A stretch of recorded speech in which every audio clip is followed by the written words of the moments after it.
On a cozy fall night, one of my favorite things to make is chili because it's simple and we can make the entire dish using only the Instant Pot. The first thing you want to do is put your beef in the Instant Pot using one of the rack attachments. I'm actually using the piece to cook boiled eggs, but you could use the steam rack or any of the wire racks that the Instant Pot comes with. And then you want to dump 2 cups of water in with the beef and then start that on the meat setting. I'm not going to cook it for as long as it recommends because I'm going to saute it as well.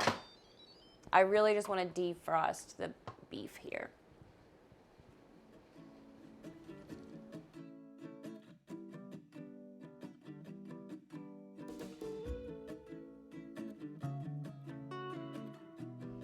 All right, the Instant Pot is done. Next, we release the steam.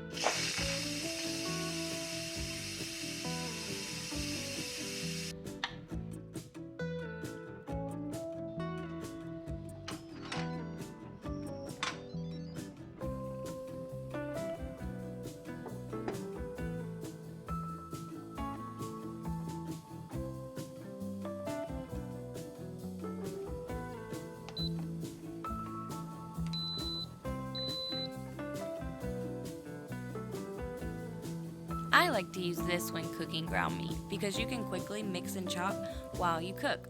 It's so much easier than using a spatula. I'll leave a link in the description below because if you don't have one, you need one.